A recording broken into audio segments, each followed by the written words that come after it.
ನಿಮಗೆಲ್ಲ ತಿಳಿದಿರುವಂತೆ ತುಳುಕೂಟ ಹಲವಾರು ವರ್ಷಗಳಿಂದ ಬಹಳ ಚೆನ್ನಾಗಿ ಇಲ್ಲಿ ಕಾರ್ಯನಿರ್ವಹಿಸ್ತಾ ಇದೆ. ಪ್ರತಿ ವರ್ಷವೂ 12ಕ್ಕಿಂತಲೂ ಹೆಚ್ಚು ಕಾರ್ಯಕ್ರಮಗಳನ್ನು ಒಂದೊಂದು ಸಂಚಾಲಕರ ಮೂಲಕ ನಿರ್ವಹಿಸ್ತಾ ಬರ್ತಾ ಇದ್ದೇವೆ. ಎಲ್ಲವೂ ಬಹಳ ಜನಮೆಚ್ಚುಗೆಯನ್ನು ಪಡೆದುಕೊಂಡಿದೆ. ಅಂತೆಯೇ ಈ ಬಾರಿ ಕ್ರಿಶ್ಚಿಯನ್ ಹೈಸ್ಕೂಲ್ನಲ್ಲಿ ಶ್ರೀಯುತ ಮೊಹಮ್ಮದ್ ಮೌಲಾ ಅವರ ಸಂಚಾಲಕತ್ವದಲ್ಲಿ ತುಳುವ ಒಕ್ಕೂರು ಎನ್ನುವಂತಹ ಒಂದು ಕಾರ್ಯಕ್ರಮ ಬಹಳ ಚೆನ್ನಾಗಿ ನಡೆಯುವಂತಹ ಆಯೋಜನೆಯನ್ನು ಪೂರ್ವ ತಯಾರಿಯನ್ನೆಲ್ಲ ನಾವು ಮಾಡಿಕೊಂಡಿದ್ದೇವೆ. ಅದರ ವಿವರಗಳನ್ನು ನಾನು ಸ್ವಲ್ಪ ನಿಮ್ಮ ಮುಂದೆ ಇಡ್ತಾ ಇದ್ದೇನೆ.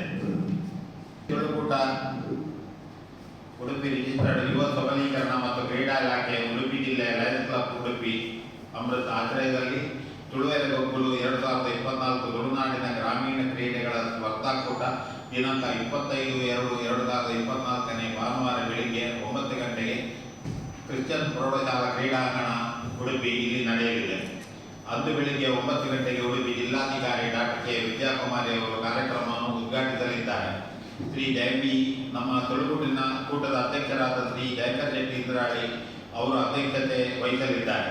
ಮುಖ್ಯ ಅತಿಥಿಗಳಾಗಿ ಉಡುಪಿ ವಿಕೆ ಡೆವಲಪರ್ಸ್ನ ಮುಖ್ಯಸ್ಥರಾದ ಶ್ರೀ ಕರುಣಾಕರ ಎಂ ಶೆಟ್ಟಿ, ಶ್ರೀ ರೋಷನ್ ಕುಮಾರ್ ಶೆಟ್ಟಿ ಸಹಾಯಕ ನಿರ್ದೇಶಕರು, ಯುವ ಸಬಲೀಕರಣ ಮತ್ತು ಕ್ರೀಡಾ ಇಲಾಖೆ ಉಡುಪಿ ಜಿಲ್ಲೆ, ಶ್ರೀ ಹರಿಪ್ರಸಾದ್ ರೈ ಅಧ್ಯಕ್ಷರು HPR group of institution Udupi, Shrimati Nirupama Prasad Shetty ಪ್ರವರ್ತಕರು Saphalya trust Udupi, Shri K Satyendra Pai Vijaya solar Katpadi, Shrimati Bharati Harishvarna ಅಧ್ಯಕ್ಷರು lion club Udupi Amrit, Shrimati Joylin Parimala ಕರ್ಕಡವು ಮುಖ್ಯೋಪಾಧ್ಯಾಯರು ಕ್ರಿಶ್ಚಿಯನ್ ಪ್ರೌಢಶಾಲೆ ಉಡುಪಿ ಇವರು ಭಾಗವಹಿಸಲಿದ್ದಾರೆ.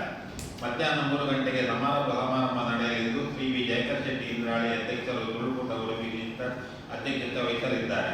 ಶ್ರೀ ಸಾಧು ಸಾಲೇನ್ ಮತ್ಸ್ಯೋದ್ಯಮಿ ಮಲ್ಪೆ ಶ್ರೀ ವಿಶ್ವನಾಥ್ ಶಣೈ, ಸಮಾಜ ಸೇವಕರು ಉಡುಪಿ ಡಾಕ್ಟರ್ ಸುಮಾ ಎಸ್ ಪ್ರಾಚಾರ್ಯರು ಬಾಲಕಿಯರ ಸರ್ಕಾರಿ ಪದವಿ ಪೂರ್ವ college Udupi, Shrimati Helen B Salis ಮುಖ್ಯೋಪಾಧ್ಯಾಯರು ಇಂಗ್ಲಿಷ್ ಕ್ರಿಶ್ಚಿಯನ್ ಆಂಗ್ಲ ಮಾಧ್ಯಮ ಶಾಲೆ ಉಡುಪಿ ಅವರು ಮುಖ್ಯ ಅತಿಥಿಗಳಾಗಿ ಭಾಗವಹಿಸಲಿದ್ದಾರೆ.